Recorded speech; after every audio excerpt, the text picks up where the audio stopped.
Welcome to Epic Fails of History, the podcast that delves into the most epic fails of history. I'm your host, Eric Slader. Today I'm joined by my co-host, Chris Carroll.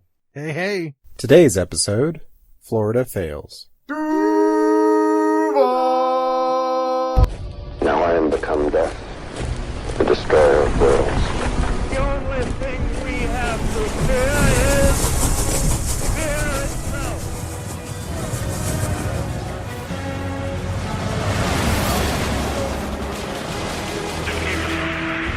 The terrible is one of the worst catastrophes in the world.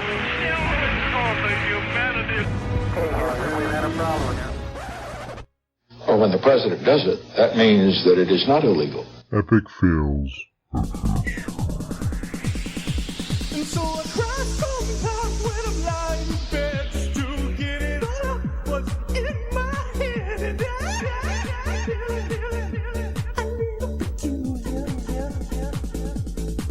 and so I wake in the morning and I step outside and I take a deep breath and get real high. And I see to the top of my nose what's going on. Have you happened to be watching The Good Place? I've not watched it regularly, but I do know about the character's obsession with the Jaguars and Blake Bortles and everything. And So the first time that happened, I thought that we were having another Deadpool moment. yeah, that, Wait, no, that was great. wait, Yeah. did that really just happen? Did They have a Jacksonville just wonderful become a TGI Fridays. thing? Yeah, exactly. I had a friend who worked at TGI Fridays, and when Deadpool came out, he was like, I wonder if they're talking about mine. I was like, I've been to yours, they ain't talking about yours. So many people were trying to map it out, right? Okay, so we're in a movie theater. There's a TGI Fridays down the road. Yeah. It has to be The Orange Park one, it's right there. because of the military. Yeah. It was a pretty meta moment, though. Like, That was when I saw that, I was like, Bob, do we get, like, a custom movie for Yeah. every area? I was like, wondering that too. yeah. And then the DVD says Jacksonville. Exactly. So the first thing that And about everybody the DVD in does, Atlanta. is as soon as they got out of the theater, they looked it up on the internet. on Yeah, their exactly. phone. Well, and like, what was it? That show with Bruce Campbell. Ash vs. Evil Dead. Yeah. Bruce Campbell plays the character Ash, and at the end of the first season, he's being tempted by a demon played by Lucy Lawless, who's awesome and everything. Ooh. And she's like, all you have to do is give in. I know you're so tired of fighting. All you have to do is give in, and your greatest wish will come true. Where is your paradise? And he just goes like, Jacksonville. And you're like, what? And it cuts to him like on a pier, like looking up at the sunset at the beach, fishing. He's like, God, Jacksonville. And it cuts back to him. He's like crying. He's like, Jacksonville's the great. And you're like, what am I watching? And then season 2 opens with him owning a bar in Jacksonville Beach. Yeah. And it obviously it's filmed in California, but so it doesn't look at all like Jacksonville Beach. But it is very funny. And then like, of course, they have to leave. Just the story calls them out and everything. And the whole time, every time something awful happens, which on that show's like every 20 minutes, he's just like covered in gore. And he'll be like, no, could have been in Jacksonville, serving drinks to middle-aged single housewives. But no, here I am with a chainsaw in my hand, and demon cuts in my hair. It's great. It's so great. It's also worth pointing out that the show Fringe actually uses Jacksonville as a plot point. It happens to be where all the freaks come from. Okay. So what we're trying to say is, we know that we're the butt of everybody's jokes and the other organ, but there's still some things to love. Exactly. So on today's episode, we're actually joined by Jasmine Turner. Hi, everyone. Jasmine graduated from the University of North Florida. She has worked for the National Park Service and volunteers at, how do you say that? Fort Mose. She uses her knowledge and history to help social activists. So one of the great things that I love about being a local historian is, funny enough, one of the biggest Florida fails for history is how many locals don't actually know this information. So one of the things is that Eric had asked me this question. What do you think is the most epic fail in history? So one of the most epic fails in history was Bartolome de las Casas, who witnessed the dehumanization of indigenous people, opposed this treatment, stopped being a slave owner, and then told King Charles V how horrible slavery was, and then advocated for the forceful use, dehumanization, and enslavement of African people instead. Although he later realized his error, it would reverberate through the centuries and into our times now. That's really messed up. This is awful. You can't treat people like this. Treat those people like this. Well said. So yeah, I figured now that we're knee-deep in hurricane season, it might be a good time to turn the focus in on some local history. We all live here in Jacksonville, Florida, easily one of the weirdest cities and what is arguably the strangest state in the country. I don't think there's any question it's the strangest state in the country. There's not a hashtag Georgia man. Like you said, we're knee-deep in hurricane season, and we should point out that Jacksonville is thankfully not one of the places that were affected really in any way at all by Hurricane Michael. Yeah. And, extend our best wishes and condolences and everything to the people that were affected by that storm. We have been affected recently by hurricanes, and it sucks. It's never fun. It seems like we get hit by one, or at least threatened by one, every fall. And we get so many freaking hurricanes, it's ridiculous. They call it the Sunshine State. They kiss my ass. That's a misnomer, unless you want to talk about the skin-melting sun that we have the rest of the time. So Florida first became the 27th state back in 1845, but it was also the location of the first European landfall when Ponce de Leon came ashore in what is now St. Augustine, just south of here, way back in 1513. He was supposedly on some fabled quest to find the Fountain of Youth, but instead he had a run-in with a tribe of native warriors, took a poison arrow to the thigh, and died. I wasn't aware of how he died, but, growing up around here, when you're a kid, one of the things that a lot of schools will do is take a field trip to this tourist attraction in St. Augustine called the Fountain of Youth. And it's supposedly built on the location that he thought the Fountain of Youth was going to be found at. So, like, the number one thing that you do when you get there is you get to sip the water. Sulfur water. Yeah, it's really gross. I bought a little, when I was like, I think it was 3rd or 4th grade, so 9 or 10. And instead of using the money I had that my mom gave me for lunch, I bought 2 little bottles of it. And even at that age, I was like, okay, so the odds of this working are like 0. But if it does work and I didn't buy it and instead I bought some sandwich, I'm going to be super pissed. So yeah, that was on the bus ride home. My friend's like, drink it now. And I took it, one little sip of it, and it was just the worst thing ever. I was like, I don't care if this is what immortality tastes like. I'm not drinking it. But yeah, it's funny because the only thing I really remember from that trip, besides the gross water, and I think I've still had the little bottle with a little stopper in it and everything, was there's a section there where there's this big cross in the ground made out of stones. And they did 15 vertical stones and 13 horizontal stones to signify the year 1513. Oh. That's the only reason I remember any of that, is because when the guy told us, it's very common in that kind of stuff where you find something that signifies something else. And yeah, it's not like that crazy of a thing. But my 9-10-year-old mind was like, that's the coolest, craziest thing. It's so stupid. But I was like, whoa! And just never forgot that bit of trivia. I'm sure I forgot all the cool stuff and just remembered that. I would have to say my favorite souvenir from a Florida field trip would be the rabbit's foot I got in like 1st or 2nd grade. Which is kind of weird, like, now that I think about it, but isn't that so Florida? Yeah, here's part of an animal. You're welcome. There's a lot of pros and cons to living here in Florida. For me, I love all the history that is surrounding us. St. Augustine is one of the oldest cities in the country, but I can't stand the humidity. Yeah, I mean, we literally live with like dinosaurs and giant snakes. The Everglades are full of like monstrous pythons. Yeah, because people just release their pets because they don't want to take care of them anymore. They've been released in this environment in which they have no natural predators, and now these things are so big they're eating alligators. And they just did a recent survey of the land there, and they couldn't find any rabbits. They couldn't find any foxes. They couldn't find any cats. No mammals down there. They the occasional like nutria or something.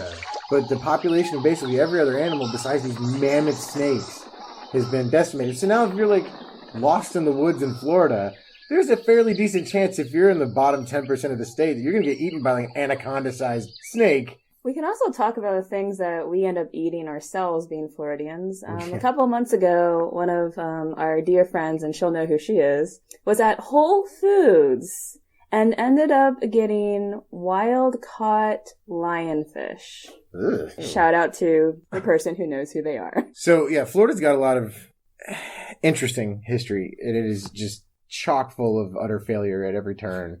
And not just past history, but I would say up to like 2018 history, like yesterday history. But, a lot of the things that happen down here, for better or far more likely for worse, have had like an impact on a lot of regions pretty dramatically. Something we're going to talk about real quick is the 1715 Spanish treasure fleet. And in 1715, a Spanish treasure fleet was hauling tons of gold and riches from the New World to Spain. They're suddenly hit by a hurricane off the coast of Vero Beach, Florida. Because, of course, they were. Out of the 12 ships that were out at sea, 11 of them sank, causing gold and priceless artifacts to wash up all along the coast. This event is often cited as the catalyst for the golden age of piracy, as English privateers began to converge on Florida's coast in search of shipwrecked treasure to salvage. So the amazing thing about this idea of piracy is typically when we think of pirates, we like to think of, the Johnny Depp type of Treasure pirates that would Islands. come to Union, Yeah. right? Yeah. Well, so actually, one of the most famous pirates in this area was a gentleman by the name of Francisco Menendez. And he was actually one of the leaders of a place called Fort Mose. So Fort Mose was established by the Spanish governor because Spain wanted to completely decimate the British economy. And one of the best ways of doing that is by taking away your labor. So they sent up a proclamation up the grapevine to what we now know as Georgia, but at the time was still considered to be South Carolina, letting enslaved people know, hey, if you run away and get south to Florida... You'll wish you could go back to South Carolina. Well, if you run away and make it to Florida, you have to, again, alligators and Snakes and snakes, heat. mosquitoes and all that. You declare yourself a Catholic. So something that was different in the systems of slavery between the Spanish system and the British system was that in Spain, slavery was based on your religion. So according to the Spanish, Catholics had souls and everybody else did not. So by declaring yourself Catholic, you are declaring yourself literally a free person under Christ. The other condition, if you were a man, is that you would join the militia. And so they established Fort Mose to actually be the northernmost fort in Florida. Because if the British are going to come down to St. Augustine, and the first group of people that you hit upon are your former enslaved people, they're going to fight like hell to make sure that they don't go back to slavery. And that is actually what would happen later on in a battle that we colloquially known as the Battle of Bloody Mose. So the British tried to come down. They end up temporarily taking Fort Mose over. But then the Spanish, the African Spanish, the American Spanish, all together were to get the British out. But what's amazing about this piece of American history is that all of this happened hundreds of years before the Revolutionary War, happened hundreds of years before the Civil War. And to tell people that, well, actually, the first run of Underground Railroad went south, it really shocks people. Yeah. Yeah, definitely. I didn't know that. It recenters this thought about freedom, because we like to say, oh, well, in the American Revolutionary War, they were fighting for freedom. Yeah, but even before that, you had groups of free black people down here in St. Augustine with full rights. Yeah. And Menendez, let me tell you, he made bank. Florida is really a tourist destination for a lot of people. And part of that is because most places have these things called seasons. Yeah. Part of it, too, I think, is the mystique of things like Jasmine was talking about. It that there is, like, if you like pirates, there's really not a lot of other places in the United States. I mean, there are some, especially up the coast. I think the Carolinas. But the Carolinas, yeah, absolutely. We'll give you credit, Carolina. We'll give you but the with the Caribbean and all that and the Gulf, and not to mention the Atlantic, there was so much pirate activity and everything. So you get a lot of that, and there's a lot of the basically every single major war from that 200-year period, Florida was heavily involved in one way, shape, or the other, Civil War, Revolutionary War. Exactly. Was it the Revolutionary War? We were in the Revolutionary War. What am I talking about? Florida was involved in the Revolutionary War, but I think we weren't a colony, but that will though. be a topic for another episode, I believe. Yeah, when did I see? This is how ignorant I am about my own state's history. When did Florida become a state? 1845. Yeah, okay, so they absolutely were not a state. Yeah. Until closer to the Civil War. So let me retract my statement. Every major war that the United States has been in, really going back to the formation of the state of Florida, the government and the people of Florida have been, the military recruits very heavily from the state. And it's worth noting, so Florida became a state in 1845, and then the Civil War happened just a few years later. Yeah. And they completely seceded. So, they weren't a state for long before they It's like this, someone shows up to your party and starts joining the people trashing your house. Like, yeah, me too. Nah, bro. Nah. Yeah, then they just kind of sneak in for the cleanup. Like, no, I don't know what that was all about. Disney World, right? Not yet. But it'd be cool, right? So you know how we've been talking about how there's all these mosquitoes and it's hot and humid? Well, that is why nobody wanted to live here. So you had those brave Florida pioneers who, kind of made a meager living and did their hardest to survive. But then you amazingly had these people coming up from up north who are just like, let's change this. A big one would be Henry Flagler. So Henry Morrison Flagler was a millionaire industrialist. He was an oil magnate and is often considered one of the most important figures in Florida's history. He built the first statewide rail line all the way to Key West and helped to make Florida the tourist destination it is today. However, when Flagler first came to Florida in 1878, he hated it. He claimed St. Augustine was this is his quote, was a pest hole full of sick people, and then left immediately. What's a pest hole? Well, to be fair, we did just kind of go through yellow fever, so he wasn't 100% wrong. Years later, he did return to build a massive luxury hotel, Hotel Alcazar, which was never completed, and eventually became the Lightner Museum, right across from Flagler College, which used to be the Ponce de Leon Hotel. Ultimately, Flagler didn't really make any money off of developing Florida, but later claimed he was giving back to the community. Well, one thing he did accomplish was he helped set up an environment which allowed these large companies to come in and build these tourist destinations. Like the city of Orlando, no one would even know what that place was were it not for Disney World and Universal Studios deciding to kind of set up shop there. In addition to some other hilarious tourist attractions if you've never been down there. And unintentionally hilarious, but hilarious nonetheless. And Disney, the impact Disney has had on the state, I don't think can be overstated. Financially, culturally, traffic-wise. And one thing that they've done that I don't think nearly enough people are aware of, and I feel like it's super weird and needs attention brought to it, is there's a town in Florida called Celebration. You ever see that movie Pleasantville? Yeah. That's that. Yeah. So basically, when Walt Disney came to Florida, first off, he didn't want to start advertising the fact that he was going to be trying to buy up a whole bunch of land. So he was actually trying to do everything incognito, and he created a whole bunch of shell companies. And originally, he started looking in the northeast part of Florida, otherwise known as Jacksonville, St. Augustine. But, it was a complete fail. Instead, he decided to locate near Kissimmee, which is right by Orlando, and basically incorporate it as its own town. By doing this, it's kind of like you get away a couple of resources and you dam up a couple of others. So it's kind of like, at what point does reality stay reality and transforms into fantasy? But I would say that that's actually pretty typical for a lot of Florida. Yeah.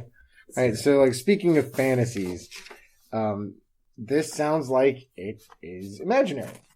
It reminds me of an Onion article. Yeah, or remember the first time you heard about that the mayor up in Toronto who's like, yeah, smoke crack.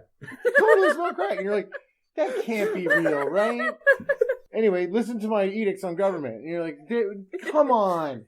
So the first time you hear about this, Mayor William Cottrell, that's kind of the feeling that you get, where it's like, that's, come on, man.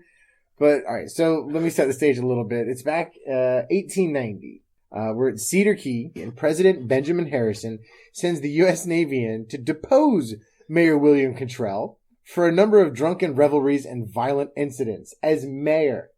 So the president sends the military, go get that mayor out of there. This guy's a train wreck. This is martial law. Yeah, all right. So some of the things that he's been reported for his quote-unquote drunken revelries and violent incidents, no lie. He was accused of pulling a gun on a lighthouse keeper for not responding to his insults. So you picture he's like drunkenly hey, like, Keepy, you're a or whatever, and the guy's just like, oh, mayor. Well, I mean, like, the number one thing in the South is, you never insult a man's honor. Yeah, but I mean, this guy just, I'm not gonna respond to these insults from the mayor. And in retaliation, the mayor's like, hey, your life doesn't suck enough. I'm gonna pull a gun on you. He was also accused many times of roughing up and scaring off tourists. So, maybe Flagler would have liked him. He, no lie, was known as someone who slapped babies. Most mayors go around kissing babies. This guy kissed him with his fist. This dude, the worst mayor since the Penguin and Batman Returns. He was also, and this is maybe my favorite other than the fact that he slapped babies, is he also would he would force random people in the street to headbutt one another. Which, I mean, I imagine at gunpoint. So the president sends the Navy down to get rid of this scumhole. He evades capture and just flees. So that there's no mayor. What happened? Oh, the Navy came to depose him and he was like, peace. He's not really heard of much until he's killed, of course, in a shootout with a sheriff in Alabama, which is maybe the most southern thing I've ever said. So can we say that, like, the antidote to Florida man would be Alabama man? Alabama man to the bowling alley where he drinks heavily and chews tobacco. Wow, he can bowl. All right, so we talked about a rich guy who didn't like the state and failed to develop it. We talked about a rich company that came in and kind of took over the state and changed the state. We talked about a rich mayor who bullied the state and then fled the state. And now we're going to talk about a bunch of rich politicians and their cronies who tried to physically alter the state. We're going to talk about the CrossState Canal. In 1935, FDR, President Franklin Delano Roosevelt, allocated $5 million, which in 1935 is a lot of money. In 2018 money, that's like probably $500 million. And this was supposed to go from the Atlantic Ocean to the Gulf of Mexico. And go figure, they almost immediately ran into serious environmental concerns. Who'd have thunk it? No, really. You're trying to like cut the state in half. Who'd have guessed? I mean, like, you know that famous cartoon of Bugs Bunny going, they actually try to do that. The saw, like the Yes. magic, the magician trick with the assistant gets in the box. Yeah. That's what they tried to do to the state. They wanted to basically cut a pack through the middle of the state big enough to put these giant shipping lanes in. Yep. Essentially would have made the south half of the state an island. And you're talking like miles of swampland. Yeah. Mm-hmm. Like crocodile infested. It took them forever to build a highway system through that True. stuff. And that's just an infinitely smaller job than digging a canal through that stuff. I mean, you can just put some posts in and build some hardtop over it and like, nobody ever has to step foot in there ever. But you want to build those shipping lanes, you got to go in there and like dig up. Like, all right, hey, you day laborers, get up to your neck in muck full of alligators and snakes and take a shovel. So, like, you have to think, it has to be pretty bad when the person who steps in with common sense about all of this was Richard Nixon. He halts the project after it's only 28% completed in 1971. 1971. To be fair, President Nixon probably wanted to take the money from that and put it towards one of his numerous illegal activities. Or furthering his illegal war in Cambodia and Laos, or rigging elections, or lying to the public about the war, or lying to his allies about the war, or lying on stand, or cut me off. But in this one case, he did the right we can thing. Give him credit. Yes. Yeah, for real. Did the right thing for the wrong reasons, probably, but he did do the right thing. Here's the really crazy thing, though. It wasn't actually canceled officially until 1991. After $74 million were spent on the project. Jesus. And this is why we can't have nice things. This is why we can't house people. This is why we can't have free healthcare. We can just keep going.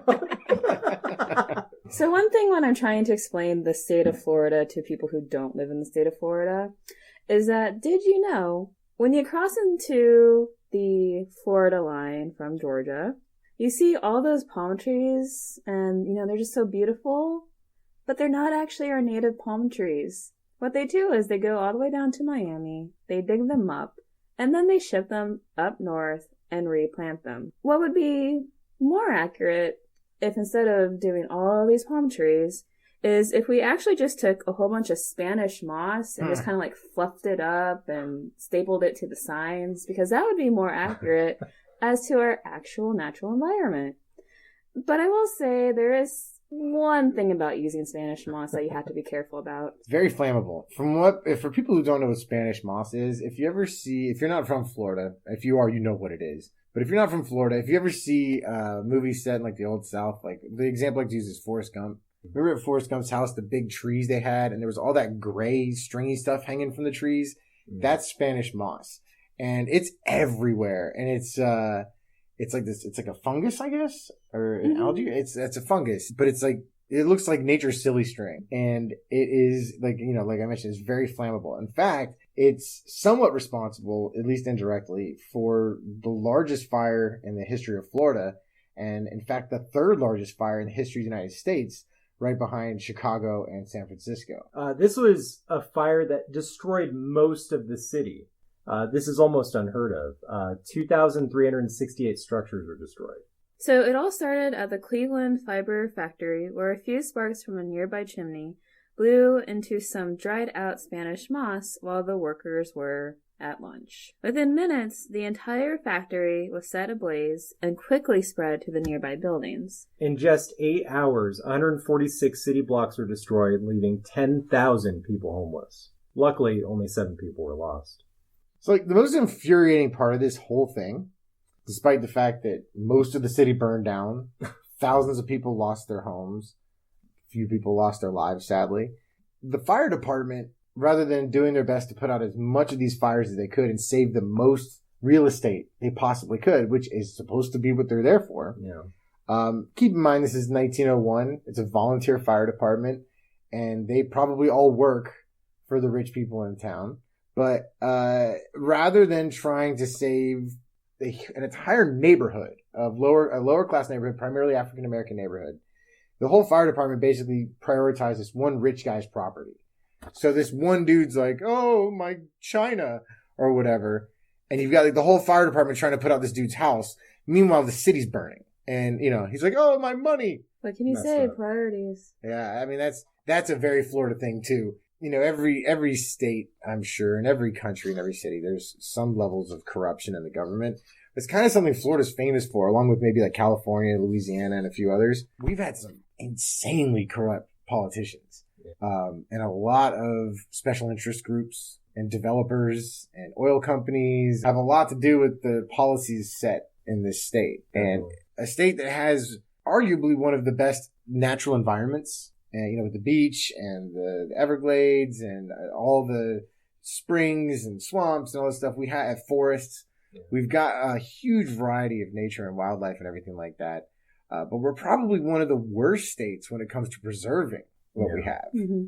But that's one of those things we talked about in Florida. There's some ups and some downs. The ups, you get to go to the beach pretty much whenever you want if you live in certain parts of it. The downs, everything else.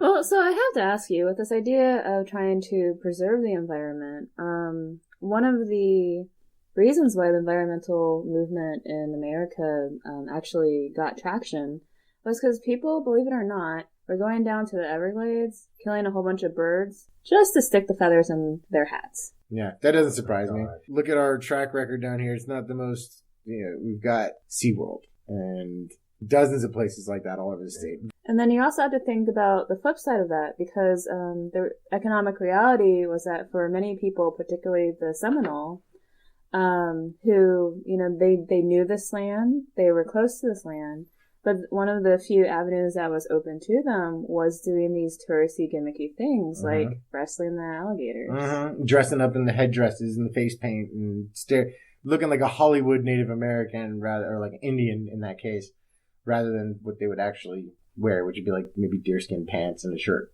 like a denim t-shirt. But yeah, you do have a lot of that kind of like weird, people like lean super hard into like the stereotype of the culture. So you do have like the guy with like 3 fingers, it's the gator farmer. And you do have like the snake. There's a place on the way to Lake City that I've seen. I don't know if it's still there. Forgive me, I can't remember the exact title, but it's something along the lines of like Earl's Snake Palace. And I was with my buddy Jason. I don't know if you remember Jason's eyes, but I was with my buddy Jason. He was like, well, we have to stop there. It was literally like a guy just had a bunch of aquariums with like screen tops with crazy venomous snakes. Like really, really dangerous animals. And he's got like a little screen layer like just resting on top of the cage. And this dude had clearly been bitten by a lot of snakes over the years. What? Yeah. What? Yeah, he was missing fingers. He was missing like chunks out of his arm from poison. And you're like, what? And he's like, you want me to... He's telling him something about that. Yeah, and he's like, all right, I'm going to grab this snake and show it to you guys. Don't be afraid. It's not going to... And he wouldn't use like the really heavy duty gloves. They would use like a zoo or something. So he wouldn't like even use like the special like tongs? No, he didn't even have tongs. Oh. Barehanded these. He would flip the top off, and he wouldn't even do it like slowly and calmly. He would just walk over, flip the top off, and the snakes are immediately agitated. Like, whoa, what's going on? And he would just snack them up. And the thing is, like, dude's like, yeah, it's no problem. This here's a cobra. No problem at all. And this snake is like, I will murder you. And he's like, oh, give it a kiss. He's like the redneck crocodile hunter. Yes. Yeah. Not as good because he's clearly been torn up a bunch of times. But there's a lot of weird in this place, man. Like all kinds of nope there. And the more you get into like the smaller parts of the state, away from the cities, you run into these really weird small towns. Like there's this little place in Florida called Paris. I highly recommend just driving through. You'll lock your doors, but just drive through it. So I have to ask you, with the care and concern with animals, if you were walking down the beach on like Fort Lauderdale, and all of a sudden you saw like this tire just like coming up on the shore, what would be like your initial assumption about the tire? All right, well, if I'm in Fort Lauderdale, I would think, of course. But no, I mean, anywhere else you would think there had to have been some kind of accident. Or like maybe this fell out of an airplane or something like that, or fell off of a boat. But not so much in Florida. In Florida, you'd probably just be like, oh, there's probably a lot more of this coming. So especially like you mentioned in Fort Lauderdale, because I assume you were leading over to the fact that at one point, I don't know exactly who did it. I'm going to blame it on the good folks in Fort Lauderdale because they deserve blame for a lot of other stuff that maybe they're not getting blamed for, so this will cover some of it. These vets tried to make an artificial reef, all right, like a coral reef system, out of tires, processed rubber, and tar. Let's put this in the environment, shall we? Why don't we just burn it first? I mean, it's such a terrible idea. I understand that I really do like that some places are doing where they're making artificial reefs out of more natural things. Now, getting a bunch of tires and throwing them in the water and going, bon appetit, that's totally different. Yeah. And that seems to be more along the lines of what happened on there in Fort Lauderdale. I'm one of those people who is not quite comfortable with saying I'm a Floridian. Even though I've lived here most of my life, if you ask me, so what's your home state? I will try to go back to where I was born. I'll say Honolulu, Hawaii. I'd claim that too. Because sometimes it's just, I don't know, like it just doesn't feel like you're really a Floridian. But the one thing that I think all Floridians can get a kick out of is if you're taking a little trip south down I-4, you'll see this thing that is just, it's very tall and very, very strange. Yeah, so I-4 cuts across the state.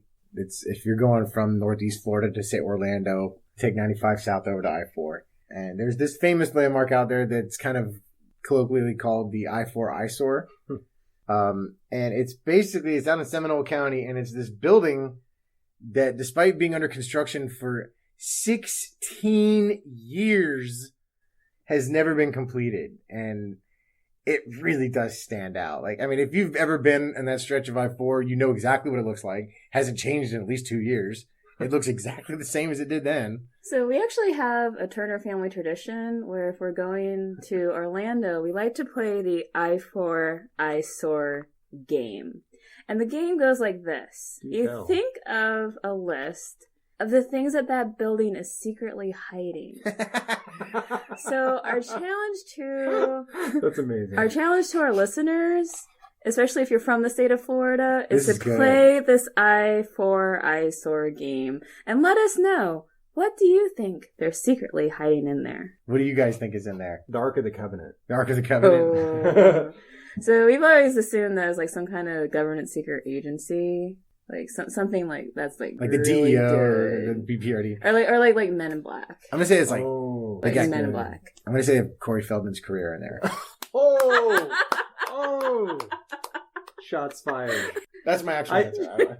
Shout out to Corey. Yeah. If you hear this, please tell us what you think the Eye for Eyesore game answer is. Every episode, we like to go to our friends at Reddit and ask for their suggestions on some of the fails that they would like people to talk about or like brought to attention. So for this episode, our suggestion comes from Main Street Mark. And Mark writes, in the 1500s, the French had a settlement in Jacksonville named Fort Caroline. The Spanish had a settlement in St. Augustine named St. Augustine. They didn't like each other too much. So one day the French decided to attack the Spanish by sea. So the Spanish decided to attack the French by land. By the time the Spanish got to Fort Caroline, there were hardly any soldiers left. So the Spanish killed them all and took the fort easily and headed home. When they got home, they discovered the French fleet had been smashed by a terrible storm and washed ashore. So the Spanish killed them all too. Well, the Catholics were spared, I guess. They killed so many that it was said that the bay, then called the Bay of Dancing Dolphins, ran red with blood. It was renamed to Matanzas Bay, or Massacre Bay. It was not a great day for the French. So our thanks go out to Main Street Mark, and keep the suggestions coming. We really appreciate it, and thanks very much. Back in 1928, there was a Sugarloaf Key Bat Tower that was supposed to be built to help get bats to eat mosquitoes. Yeah, and mosquitoes. We've got some dinosaur-sized mosquitoes here. So yeah, it's really funny. They built this tower with the idea that it would draw bats to it and be like a nesting area for bats, and that because bats do eat mosquitoes quite a lot, and we do have a lot of bats here, especially near the beaches areas. If you go outside anywhere near dusk, you'll see them everywhere, just snatching up dragonflies and mosquitoes and stuff. On the surface, it's really not a terrible idea. But they built the tower, and then they tried to put the bats in it, and they flew away immediately. Yeah. Yeah. Because, see, bats are, they're like, everything is driven by instinct and echolocation. So, and they're very much attuned to, like, where they are. Mm-hmm. And they like to be in certain areas. So you can't just put them in a place and be like, this is where they live, because a lot of it has to do with, like, sound frequencies and, radio waves and all this stuff that you and I don't even recognize. But the bats, like, it messes with their sonar. They don't want to live in that area. They kind of go, okay, we don't like this noise. Let's get over here. Yeah. And, so they built this tower, which probably cost 50 times what it should have. Bringing all these bats, which probably cost 50 times what it should have. Set it up. And we're telling everybody, hey, this is going to solve the mosquito problem, at least in that region. And then the bats were like, nah, we'll see you later. And just flew off. So they just had this tower sitting there for like 100 years almost. Yeah, it was eventually taken out by Hurricane Irma in 2017. Yeah, so 90 years of literally not serving a purpose. It's like a senator. So I have to say, it's like this pattern keeps on happening with Florida. Believe it or not, one of the other things that they tried to do to our oceans was Jacksonville had been considered as a location to test floating nuclear power plants. That's such an asinine idea. I just think about it. Those words don't go together. Floating. Nuclear power plants. I can't... What are they floating on? How are you going to... is it going to be the same as a boat? It's going with the flow. So if we get a hurricane, and it's Florida, so we will, what do you do? We're going to anchor it? Like, what do you do with the floating nuclear power plant? And if a power plant tips over... Yeah. I'm thinking it's probably not going to be good for anybody. It's a horrible idea. I mean, if you consider... It's a horrible idea. I mean, if you consider what's going on with Fukushima, that was flooded, but it wasn't even in the water. Yeah. Can you imagine how much worse it would be if it was already in the water when it got hit? Well, and not only that, but you're probably at some point going to leak radioactivity into the water. And we've all seen Deep Blue Sea. And you want zombies? This is how you get zombies. This is how you get zombie sharks. At least they didn't. 6 spoilers. Yeah, they didn't spend a lot of money on that though, right? That didn't get past like the planning stage. So $125 million. Get the 125 million were spent before they realized it was a terrible on idea. what? They were probably building it Lunches? before someone was To like, talk about their cool idea? "Oh." I guess their volcano fortress wasn't ready in time. What the hell? That'll be a Here's the thing, future though. episode. Jacksonville is in particular. Miami is like the home of hashtag Florida man. But Jacksonville is as far as I know at least, kind of the leader in the clubhouse as far as ideas by the leadership, or by leadership allowing small vocal segments to kind of sway opinion. Right. And a great example of that is about, I would say about 100 years ago, maybe like the early 20s, late teens. Yeah. Jacksonville was going to be Hollywood before Hollywood. Mhm. The movie studios wanted to set up shop here. This was during the age of the silent film. This is like pre-Great Depression. Yeah. And guess what? In the Great Depression, the only places that made money really were escapisms, were theater and movies and stuff like that, sports. So, it would have come in handy 10 years down the line. But what happened was, listen, we're square in the middle of the Bible Belt down here. I mean, we're really the end of it, but dude, you had like Tarzan flying around in Green Cove Springs. Yeah. I mean, Yeah. it's really cool, Just actually. Like a lot of saying. that stuff, and they do now. They've kind of started to come back. We've seen some movies getting. It's Well- not super uncommon to see like John Travolta or Sam Jackson in But- Jacksonville, and But the other feature that I have to ask you about, though, is imagine the actor playing Tarzan. He's just kind of like flying out there wearing not quite much. So I imagine that because we're also in the Bible Belt, if you had people seeing him kind of floating around in the trees with not much on, it would bring us some concerns. yeah, and that's what happened. Really, these people came out and they thumped their Bibles super loud so people could hear them, and they screamed and hollered and pulled their hair out and think of the children, which they always do. Yeah. And they wrung their hands hard enough that the leadership in the city was like, okay, fine. We'll just struggle for 100 years. Yeah. And the movie people went out west to California. Yeah. An interesting note about the movie industry today is that a lot of films are actually being filmed in Georgia now because Yes. of all the tax breaks. Well, Atlanta has built a giant entertainment headquarters there. Famous shows like The Walking Dead. A couple Marvel movies. A lot of the Marvel stuff is Yeah. filmed there. Yeah.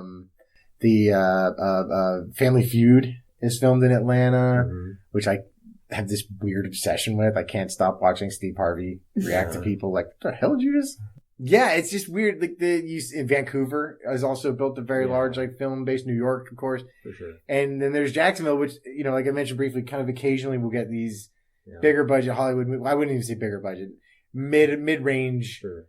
$20 million movies or whatever. And it's cool to see them. So I have to say, though, one thing that we were able to bring back was all the drama and all the cameras during the 2000 election. Oh, yeah. No, you're absolutely right. Who needs a movie when you've got the world stage for 8 years? Hanging Chads and Catherine Brown and, just judges that had all been appointed by, well, that's the thing. Look, here's the thing is, It was a simpler time. on behalf of Florida, I'm sorry for 2000 to 2008, for our culpability in what happened in that area. You can agree or disagree with the politics of the people involved, and I'm not trying to say that you're wrong or right for believing what you believe. But Florida, regardless of the outcome of the election, absolutely made us look like a bunch of morons. Like we didn't know how to count. Or people were confused by a ballot, which is like, you color in the thing next to the thing you want. And they're like, I was confused by the things. And for a good, how long the recount didn't take that long. It felt like it took forever. It felt like it took forever because the I- whole I was world telling was you. like, haha, So Florida, let me you tell you, suck. like, as somebody who, my parents were Florida voters, still are. As somebody who was living outside of the state at the time, because I was living in Minnesota, it felt like forever. Yeah. Like, come on, just make a choice. It felt like forever down here too because the whole world was looking at us and going, oh my God, what are you doing? And all of us as citizens are going, what are you doing? And then they were like, we don't know. And then we're just going to take a stab. We're just going to quit counting and just him. And Pretty much. Yeah, and really ever since, I mean, I feel like kind of before that, it was, I don't want to say passe, but it was a little like low-hanging fruit to pick on Florida a little bit. Like, oh, it's a bunch of rednecks at the beach. It's hilarious. Look at them. They don't know what they're doing down there. And to see that like kind of fully realized on a national stage was really embarrassing. Yeah. To kind of show like, hey, all those jokes you've been making are 100% right. We don't know what the hell we're doing. And now that we're on the stage and we're out here and we don't know how the microphone works and we don't know the words of the song and we're just going to wing it. And, I think I lost the metaphor there, but I guess what I'm just trying to say, it was as somebody who's lived in Florida most of my life, it's pretty embarrassing. Yeah. It was pretty embarrassing. But I have to say, like, sometimes you have to have those embarrassing moments, those epic fails of history, showing everybody how to do things wrong. So that way, others can learn from your mistakes. Florida is... We hope. We're America's loss leader. We're like, we'll do it wrong first, and then you guys do it right after us. Yeah. So with that being said, please learn from our mistakes.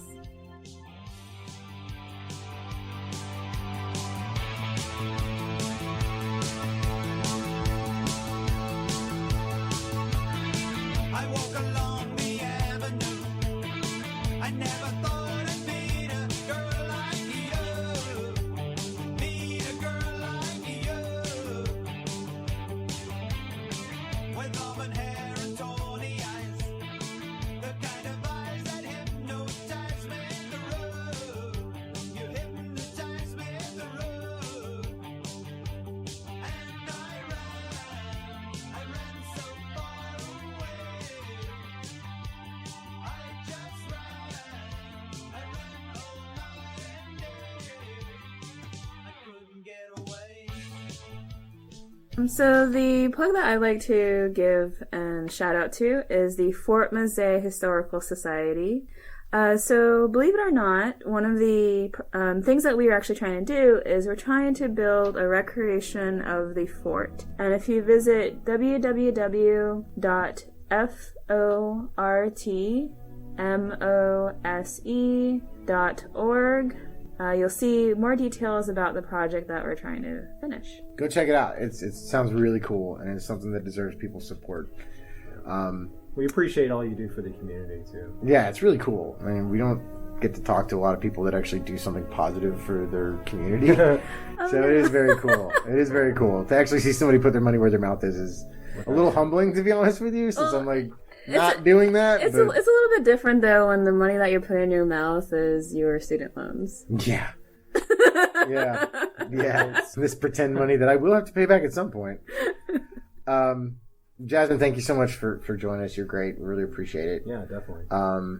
Just real quick, for me, you can check out my blog at comiczombie.net and the other podcast, it's my wife. The other podcast that Erik and I do at comiczombie.podbean.com. And I just want to point out that this podcast is now available on Stitcher Radio, SoundCloud, YouTube, and iTunes. So please rate and review us. Give us all 5 stars if you can. We really appreciate it. And of course, this episode was brought to you by the state of Florida and viewers like you. I also want to give out a couple of quick Reddit shout-outs to Great Things Tampa Bay, 3D Internet, and Main Street Mark for suggestions. So I have to say that sometimes it's really truly epic when you're looking at a book's dedication page and you realize those are all my friends. So I have to say that it's been really amazing to see Erik Slader and Ben Thompson having this book go from an idea to being written and then being published, and to actually hold my friends' books in my hands and see, oh my gosh, you're on Amazon.com, has been really cool. Well, thank you so much. Our next episode is with my co-author, Ben Thompson. Catch you next time. Thank you for listening to Epic Fails of History. Be sure to subscribe. You can follow me on Twitter and check out the blog that started it all at epicfails.com. And once again, that's epic with a K. Feel free to drop me a line through Twitter or email me at ericslater@gmail.com. Erik with a K. And let me know what you think of the show. If you're a fan of the podcast and want to see it continue, you can help me out by going to patreon.com/epicfails with a K. Even $1 a month goes a long way. Thank you. Are you not entertained? Are you not entertained? Is this not why you are here?